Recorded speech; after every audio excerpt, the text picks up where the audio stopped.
വയനാട് കല്ലൂരിൽ കാട്ടാനാക്രമണത്തിൽ യുവാവ് മരിച്ച സംഭവത്തിൽ നാട്ടുകാരുടെ പ്രതിഷേധം തുടരുകയാണ്. മന്ത്രി OR കേളുവിനെ നാട്ടുകാർ വഴിയിൽ തടഞ്ഞു. അതിൻ്റെ തത്സമയ ദൃശ്യങ്ങളാണ് പ്രേക്ഷകർ ഇപ്പോൾ കാണുന്നത്. കോഴിക്കോട് കൊല്ലകൽ ദേശീയപാതയിൽ ഗതാഗതവും സ്തംഭിച്ചു. ഇന്നലെയായിരുന്നു ചികിത്സയിലിരുന്ന കല്ലൂരുകാരൻ രാജു മരിച്ചത്. ഇപ്പോൾ മന്ത്രി അവർ വഴിയിൽ തടഞ്ഞിരിക്കുകയാണ്. മന്ത്രി അല്പം മുമ്പ് രാജുവിൻ്റെ വീട് സന്ദർശിച്ചുവെന്നും റിപ്പോർട്ടുണ്ടായിരുന്നു.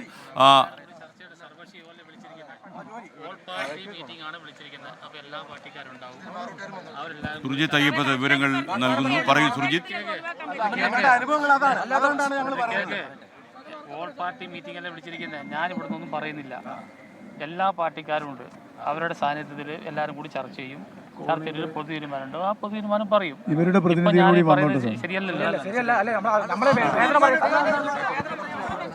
SKN മന്ത്രി OR കേളു രാജുവിൻ്റെ വീട്ടിലെത്തി വീട്ടുകാരെ കണ്ടു. അതിനുശേഷം ഇപ്പോൾ നാട്ടുകാരുമായി അദ്ദേഹം സംസാരിക്കുകയാണ്, കാര്യങ്ങൾ അറിയിക്കുകയാണ്. നാട്ടുകാർ അവരുടേതായിട്ടുള്ള ആശങ്കകൾ, അവരുടെ ആവശ്യങ്ങൾ അതെല്ലാം തന്നെ മന്ത്രിക്ക് മുമ്പാകെ പറയുന്നുണ്ട്. ഒപ്പം IC ബാലകൃഷ്ണൻ MLA, മറ്റ് സർവകക്ഷി നേതാക്കൾ, നാട്ടുകാർ, മറ്റ് ജനപ്രതിനിധികൾ എല്ലാവരും ഇവിടെയുണ്ട്. പോലീസിൻ്റെ സാന്നിധ്യത്തിലാണ് ഈ സംസാരം നടക്കുന്നത്. നാട്ടുകാർ ഇവരുടെ ആശങ്ക, കുടുംബത്തിന് കൂടുതൽ ധനസഹായം എത്തിക്കണം എന്നുൾപ്പെടെയുള്ള ആവശ്യങ്ങളാണ് എത്തിച്ചത്. ഒരു ഭാഗത്ത് പ്രതിഷേധം ഇങ്ങനെ തുടരുന്നു. ഏതാണ്ട് ഒരു മണിക്കൂറിലേറെയായി ഇത്തരത്തിൽ പ്രതിഷേധം തുടരുകയാണ്. എന്തായാലും മന്ത്രി അല്പസമയത്തിനകം തന്നെ സംസാരിക്കും എന്നുള്ള തരത്തിൽ തന്നെയാണ് മനസ്സിലാക്കുന്നത്. അദ്ദേഹത്തിന് പറയാനുള്ള കാര്യങ്ങൾ അദ്ദേഹം പറയുമെന്ന് തന്നെയാണ് മനസ്സിലാക്കുന്നത്. ഈ ജനകീയ പ്രതിഷേധം ഇവിടെ തുടരുന്ന സാഹചര്യമാണ് നിലവിലുള്ളത്. എന്തായാലും മൃതദേഹം അല്പസമയത്തിനകം ഇവിടേക്ക് എത്തിക്കും. ഈ ആളുകൾ ഉന്നയിക്കുന്ന പ്രധാനപ്പെട്ട ആവശ്യം, രാജുവിൻ്റെ കുടുംബം എന്ന് പറയുന്നത് ഒരു സാധാരണ ഏറ്റവും പാവപ്പെട്ട ആദിവാസി വിഭാഗത്തിൽപ്പെട്ട കുടുംബമാണ്. ആ കുടുംബത്തെ സംരക്ഷിക്കേണ്ടതുണ്ട് എന്നുള്ള ആവശ്യമാണ് ഇവർ ഉന്നയിക്കുന്നത്. എന്തായാലും മന്ത്രി ഇപ്പോൾ സംസാരിക്കുമെന്നുള്ള തരത്തിൽ തന്നെയാണ് നമുക്ക് മനസ്സിലാക്കാൻ കഴിയുന്നത്. എന്താണ് മിനിസ്റ്റർ പറയാനുള്ളത്? ഇപ്പോൾ ഈ സർവകക്ഷി യോഗം വിളിച്ചിട്ടുണ്ട്. ആ സർവകക്ഷി യോഗത്തിലാണ്, സർവകക്ഷി എന്ന് പറഞ്ഞാൽ ഓൾ പാർട്ടി മീറ്റിംഗ് ആണ്. അപ്പോൾ ഓൾ പാർട്ടി മീറ്റിങ്ങിൽ എല്ലാവരും കൂടി ചർച്ച ചെയ്യും. അപ്പോൾ പരമാവധി എന്തെല്ലാം സഹായങ്ങൾ ഇവർക്ക് കൊടുക്കാൻ വേണ്ടി പറ്റും അതെല്ലാം കൊടുക്കണം എന്നുള്ളതാണ് ഇവരുടെ ആവശ്യം. ഏതായാലും അത് വെച്ച് ചർച്ച ചെയ്യട്ടെ. ഈ നഷ്ടപരിഹാരം എത്ര പെട്ടെന്ന് വേഗത്തിൽ കൊടുക്കാൻ പറ്റും, അതുപോലെ ഈ ആശ്രിതർക്ക് നിയമം വേണം, ജോലി വേണമെന്നാണ് അവർ ആവശ്യപ്പെടുന്നത്. ഈ രണ്ട് കാര്യങ്ങൾ എത്ര പെട്ടെന്ന് തീരുമാനം അത് ചർച്ച ചെയ്തിട്ട് പറയാം. ചർച്ച ചെയ്തിട്ട് നിങ്ങൾ കാണാം. എന്തായാലും ചർച്ച ഇതുമായി ബന്ധപ്പെട്ട് ചർച്ച നടക്കുന്നുണ്ട്.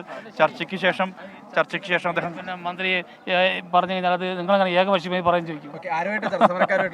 ഓൾ പാർട്ടി എന്ന് പറഞ്ഞാൽ ഓൾ പാർട്ടി എന്തായാലും സർവകക്ഷി യോഗം ചേരുകയാണ്. SKN സർവകക്ഷി യോഗത്തിന് ശേഷമാകും ഇതുമായി ബന്ധപ്പെട്ട തീരുമാനങ്ങളിലേക്ക് എത്തുക. ആദ്യഘട്ടത്തിൽ അദ്ദേഹത്തിനെതിരെ, മന്ത്രിക്കെതിരെ ഒരു ചെറിയ പ്രതിഷേധമുണ്ടായിരുന്നു. പക്ഷേ അതിനുശേഷം അദ്ദേഹം വീട്ടിലേക്ക് എത്തി. വീട്ടുകാരുമായി വിശദമായി സംസാരിച്ചു. അതിനുശേഷം അദ്ദേഹം തിരിച്ചു വരുവേ വീണ്ടും ഇവിടെ ഇറങ്ങിയ ആളുകളുമായി സംസാരിച്ചു. ജനപ്രതിനിധികൾ ഉൾപ്പെടെ IC ബാലകൃഷ്ണൻ MLA അടക്കമുള്ള ജനപ്രതിനിധികൾ, രാഷ്ട്രീയ നേതാക്കൾ എല്ലാവരും ഇവിടെ ഉണ്ടായിരുന്നു. മൃതദേഹം അല്പസമയത്തിനകം തന്നെ ഇവിടേക്ക് എത്തിക്കും. തുടർന്ന് വീട്ടിലേക്ക് കൊണ്ടുപോകും എന്നുള്ളതാണ്. ഇപ്പോൾ ഈ കല്ലൂർ ടൗണിൽ നിന്ന് ഏതാണ്ട് ഒരു 4 കിലോമീറ്റർ അകലെയാണ് ഈ പ്രദേശം. ഈ മാറോഡ് എന്ന് പറയുന്ന ഈ ആന ആക്രമണം ഉണ്ടായ സ്ഥലം. ഞായറാഴ്ചയാണ് ആന ആക്രമണം ഉണ്ടായത്. ഞായറാഴ്ച രാത്രി ജോലി കഴിഞ്ഞ് വീട്ടിലേക്ക് എത്തുന്ന വഴിയാണ് ഇത്തരത്തിൽ കാട്ടാന എത്തുകയും വീടിന് തൊട്ടടുത്ത് വെച്ചാണ് ഇങ്ങനെ ഒരു ആക്രമണത്തിൽ ഗുരുതരമായി പരിക്കേറ്റത് രാജുവിന്.